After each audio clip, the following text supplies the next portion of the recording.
Penske, they had that. They certainly had that. Oh, okay. Yeah, go ahead. That's too cute. Oh, wow. Yeah, and I don't even have a puppy to play with right now. I see this one. It's my son. It's your son. It's my son. It's your son. Yeah, there is a little resemblance there. So, yeah, it was a drama-free day, and it was nice to finish third just after the heartbreak of Indy to you know, to have a solid run today. But obviously, we're not happy with third. Are you serious? Come on. Oh, oh yeah, you're just banking points like nobody's business right now. I would be happy too if I were you. But you had a good race. You were strong. Yeah, I was right there behind you, but didn't have. I was pushing the push to pass at the end, just trying to at least close the gap, and it wasn't really working that well. So you know, we had good pace, but it wasn't enough to close up and make a run for Simon or Will. So yeah, it was a tough day. Very physical circuit, two very physical races. So I'm definitely you know, a bit relieved that it's over at this point. Okay, thank you, Ryan. Right. We're also joined, obviously, by second place finisher Simon Pagenaud of Team Penske and his lovely little puppy Norman. Simon finished, as I said, finished second, so he has finished first or second on every World Tour course this season. Take us through your day, Simon. A very strong day. It sounds like you're fairly pleased with the result. Look at the people. Come on. Yeah, this is going to be interesting, huh? You want to talk? You got something to say? No. Well, yeah, it was a great day. I think, you know, most importantly, it was a great day for Team Penske. We got a 1-2. Elio was really strong. I feel really bad for him. I feel really bad for him. He had a good race going. He was really strong. He got caught up by that last yellow. But on the HPE car, you know, we were strong all weekend. Led a lot of the race. We were really strong on long runs. Not so strong on cold tires. So the restarts really made it difficult for us. Will was really really good and aggressive. He made a good pass stick on us. And quite frankly, at that time. French kisses there. I was. He's good, isn't he? Look at that. Good education, huh? And now he's gonna pee on the table. I don't know. So yeah, it was. Where was I? What was I? Do you guys know where I was? Or you just looking at the dog? Talking about when Will got around you there in that restart. Yeah, Will made it stick. You know, he went really deep outside turn 3. And didn't have the confidence on cold tires to do that. So there was no point colliding or trying too hard. So I thought maybe with the long run I would get back to him, which we did at the end, but wasn't enough. So good job to him. It's good to see him back in victory lane. And again, 1-2 for Roger. You know, he and the whole Penske organization, they do so much for this island here, Bear Island. You know, it's a beautiful park, and we have a great race going, great event. And so I think you know, I'm really happy we could put on a good show today and bring a 1-2 home. If we can, let's go ahead and open up for questions. Let's start with questions for Ryan first, because he does have a flight to catch. So let's focus on questions for Ryan. Drive the fastest I drove all weekend right now. Start back here with Bruce. We do have the handheld microphones. We'll come down here next. Ryan, I guess now you know what it was like to be you were upstaged by your son when you won the Indy 500. Now you're being upstaged by. Oh, absolutely. But the momentum What's his boost. name again? Norman. Norman. The momentum boost that you can take from this. I know, you know, I talked out in victory lane about Indy, but the momentum boost heading to Texas, where you've run pretty well there. Yeah, like I just said, it was our first day in quite a while where just nothing went wrong. So that was nice. But yeah, Texas is a very, very, very tricky racetrack, especially every year it gets older. The surface gets more abrasive and the tire fall off is more dramatic, and it's gonna be very tough, no doubt about it. And you have a very small window to get Texas right on the setup. So we'll be working at it. Hopefully we'll have a good one there. We finished second there in the past, and hoping for one better. Down here in front. Then Hi doors. Ryan, congratulations first of all. Thank you. How do you think Honda have improved compared to last year in relation to your result here today? Honda's doing a great job right now. No doubt at the Indy 500 here today. You know, it's down to us to get the result. Lewis? Yeah. Ryan, how physical a race was this for you? We saw a lot of car shots, and you weren't soaring the wheel, but you were definitely struggling with it. Oh yeah, it was brutal. With the bottoming was, we ran it a little too low. I think we missed it there, but the bumps were worse this year. And you hear us IndyCar drivers talk about that, and everybody's like, oh, be quiet about the bumps and this, that, and the other. But we run the cars on the ground basically already, right?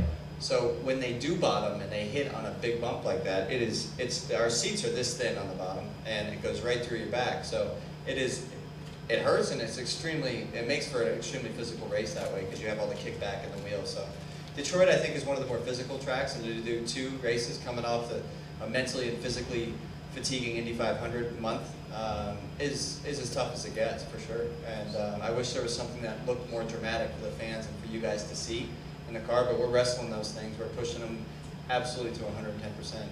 It's very evident on the in-car cameras. Any more questions for Ryan? Over to Norman. Is that quick enough for you, Ryan? Get your flight, buddy. Go get your flight. Thanks, I'm going to see you. Bye. Thank you so much, very much, sir. All right, questions for Simon? We'll go back with Bruce. Simon, you had the best car in yesterday's race, finished 13th. Arguably, you had the best car in today's race and don't win. So, but you seem pretty happy about it. I mean, what is your feeling leaving this weekend? I'm sure yesterday probably bugged you a little bit. Your car was that good, and the way strategy played out, you kind of got hosed. Yeah, but that's the Verizon IndyCar Series. That's what it's all about. You can be as frustrated as you can be. There's nothing you can do about it. At the end of the day, it's about where you are at the wrong at the right time. I think today, the strategy played really well for us. Sometimes it goes your way, sometimes it doesn't. You got to accept it, otherwise you're going to be very frustrated as a driver. We did have a really strong car weekend for sure, but that doesn't mean you're going to win everything. So that's why I'm happy. I think we leave here with 80 points lead, so it's really strong. We're strong everywhere. We were strong in Indy, just couldn't finish the race the way we wanted it. But hopefully we can be strong in Texas, and don't go too far, buddy. And it'll be okay. But yeah, I'm very happy. I think we salvaged a pretty good weekend. Helio had a bad day today. Dixon is behind, so. Those are the main contenders, so 80 points means big. Kurt? You've known, you've known Will a long time. Do you think over the last few weeks he's been pressing a little bit? Montoya made that reference yesterday, and I'm not asking you to criticize him, but do you think there's been a little bit of pressing on Will's part? I don't know. Quite frankly, Kurt, I focus on myself. There's so much already that you need to extract out of yourself. You can't really focus on the others.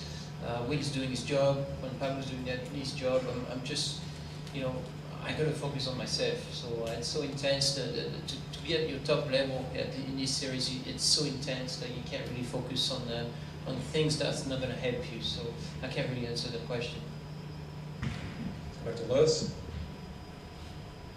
Simon, a streak like you had earlier is something that you'll enjoy looking back on forever. Do you feel, after the 500 and this weekend, is it a little bit cut short, or, how do you go on to Texas now feeling? I think if you ask a lot of drivers, they'd be happy to finish second today. So, no, I'm pretty happy. That's 3 seconds place, 3 wins in, 8 races now? 7? This is the 8th race. 8 races, so, hey. So no, I'm satisfied. You can't win them all, and sometimes the second place is what you gotta get. So we definitely had a car to win. So yes, it's more satisfying to win. But second today, I think considering who won, I think it's very very good. So no, I'm pretty happy. More questions for Simon? Big championship. You're halfway there, halfway through the season today. 80-point lead. You have to feel good about that. Yeah, look, it's working, right? No more questions about when you're going to win, Roger. Exactly, that's done. That's behind. Any more questions for Simon? With that, we'll let him and Norman go. Thanks, guys. Congratulations. Wasn't he good? What do you think?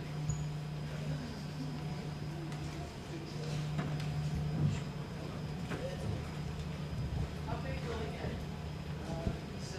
He's 7 pounds now, so he's going to be 14. Well, yeah, he's going to be really muscly because he's going to run a little bit. He's going to be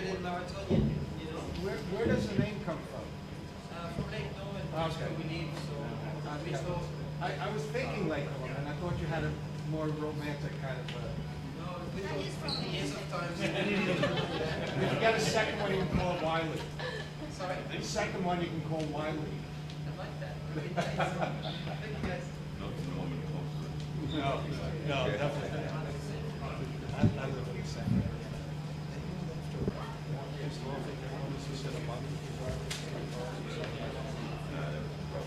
We will go ahead and continue with our Verizon IndyCar Series post-race press conference, joined now by the winner of the Chevrolet Duel in Detroit Race 2, Will Power, driving the number 12 Verizon Team Penske Chevrolet. Will, your 26th career win here at the Verizon IndyCar Series. I know everyone you've talked to since the end of the race has mentioned that it's been a little while since your last win.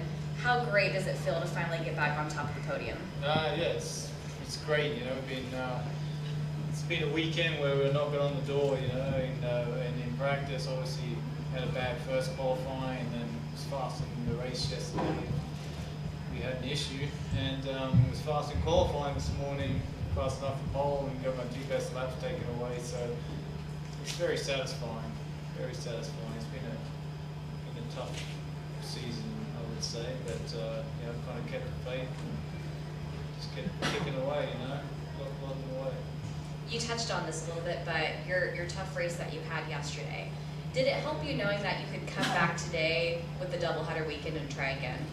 Yeah, it did. It just, you know, we started 9th yesterday and we were able to work our way to the front. So, yeah, you know, I always felt around here it doesn't really matter where you qualify. It's usually a pretty mixed up race, but it did matter today. It was a pretty straightforward race, nothing out of the ordinary. So you just had to be good on restarts and had a great start, which got me out ahead of Hunter Ray, and then I put out with someone. And of course, not only a win, but a win in your team owner, Roger Penske's backyard. What does it mean for you to be the one of the 4 of the Penske stable to bring a win to Roger here? It's, yeah, it's great. You know, Roger this morning is very keen. He said one of us need to win, and, you know, and for Chevrolet. So I was believe me, I'm very happy to be the one. Questions for Will. Bruce. From your point of view, if you could describe the move where you passed for the lead Yes. in turn 3, you had to really stick it in there perfectly, or else Yes. one of you was going to end up in the wall.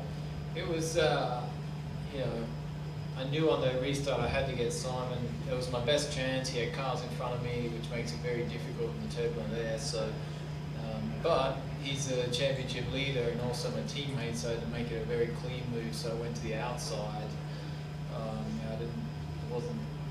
wouldn't have done it if I, you know, to go up the inside. It's too much risk, you know, taking him out.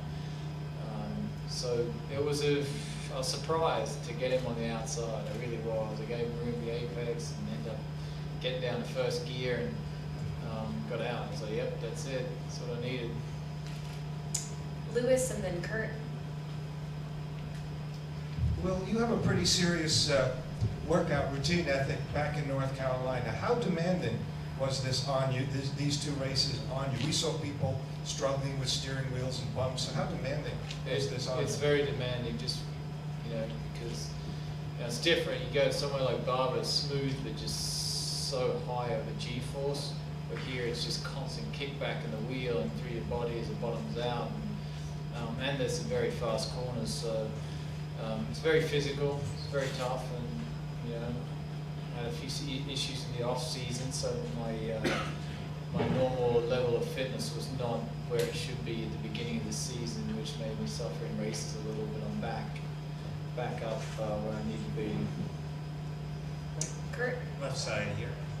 Left side here. So Juan came in here yesterday and was pretty straightforward and said you've been pressing. He thought a little bit. Did you have a conversation with Juan, and do you feel like you've been pressing? I mean, you had a tough weekend, you had a tough May. Do you feel like that? no, I don't feel like I was pressing. As what he said, I don't know what that means, but it's a button or something.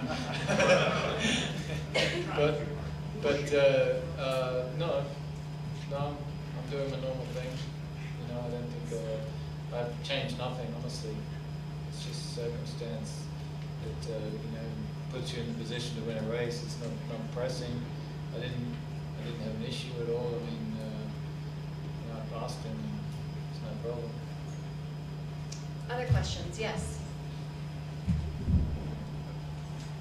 Did you have a robust conversation with him, and did you sort things out? Yes, we did, and you know, it's, you know, we're teammates, and that move was for the win at the time, and obviously he didn't want to give up the lead, and you know, 'cause he obviously knew that himself, and I, you know, we're both going for the corner, so we touched a little, and you know, it's just.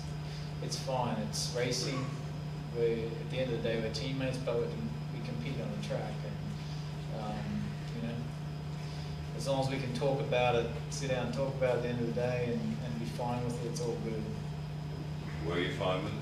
Yeah, I was absolutely fine with it. You know, shook his hand, said, you know, I'm fine. It was, you know, hey, it's racing. Okay. Now, this win after a tough stretch, I think you're 8th in the points, 118 behind, if my math is anywhere near close. So does that put you a bit back in the race, or how do you see your title prospects? Yeah, somewhat. As long as it's mathematically possible, you're going to constantly, you know, keep at it. You know, you got double points at the end, and yes, Simon's had a phenomenal run when you think about the number of second places, you know, let alone the wins that he's had. So, you know, very consistent. He's doing the right thing right now to win a championship, which is having constantly, because he's just always up there knocking on the door. And, you know, he's going to be tough, very tough to get back there. And I don't know who's closest to him, but it seems like it's rotating. You got Simon out here, and then you got these guys like Dixon and Elio and myself, and you know, a few other guys who just keep rotating with good results and bad results, good results, bad results. And no one's consistent yet to make a challenge. When you won the road course race in Indy in 2015, you were up there as king of the road, and then everything just kind of, that was the last time we saw you in Victory Lane. At that time, you were trying to do a sweep of the month of May. How long has this last year really drug along for you? Yeah, it was frustrating last year because I felt I was the quickest. I qualified, I had more poles than anyone, you know, led a lot of laps, and just didn't, it was just amazed me, like when yellows would fall and just throw you completely out of the game. And you know, that's IndyCar racing. Sometimes it's just very frustrating because it can be just, you know, pure luck, you know, where the yellow falls. You know, look at Elio today, caught out by yellow. And it's almost a drive-through penalty for that, which I don't like. You know, he's done a good job. He's out the front there. You know, he's worked his way to the front. He's saved more fuel and gone a lap longer. You know, literally, it's a drive-through penalty for if you do that. So you get put to the back. You're literally leading, goes yellow. Everyone else is pitted. You're going to the back, and that's something that I believe something should change in IndyCar. Did you talk to Jay Fry? Yes, we've talked a lot about that, you know, on and on. And when Bo Barfield was here, it did change. He actually opened the pit under yellow. The pits remained open. You know, the problem you have is you have people racing back to the pits. So if there's an incident, people are going past that incident too fast. But now, if you look at Formula One, you have these what they call the false space, what they call them? Virtual safety car. I mean, that we've got the data to do that. We can do that. We can slow everyone down to the same speed on the track, whatever that may be, 60 mile an hour, and go around unlimited until everyone pits, and it prevents that. Yeah, it's an easy fix, and we should do it. It even makes it safer. Everyone slowly slows down to a limited speed, or they have it on their dash. And then we can pack up and have restarts and all that stuff as well, but it makes it safer in the pits and makes it fairer. It makes it more fair on the track. It makes it more sportsmanlike, you could say. Like it's not a lottery. Lewis. What's the most memorable thing Tim told you or advised you today on strategy or whatever? No, I can't remember. I mean, it's just field numbers. He said basically, you know, you got Simon's a real leader here. You got a bunch of cars in front of him that have to pit in about 10 laps. So, you know, be careful. He always tells me to be careful. And obviously, you know, I know that you can't. You know, he's leading the champion. You don't want to be two Penske cars in the fence. It's not a good thing. So, you know, had to be very smart about it, calculate it, and execute the move without any problems. Any other questions for Will? Will, congratulations. Thank you. We'll see you in Texas.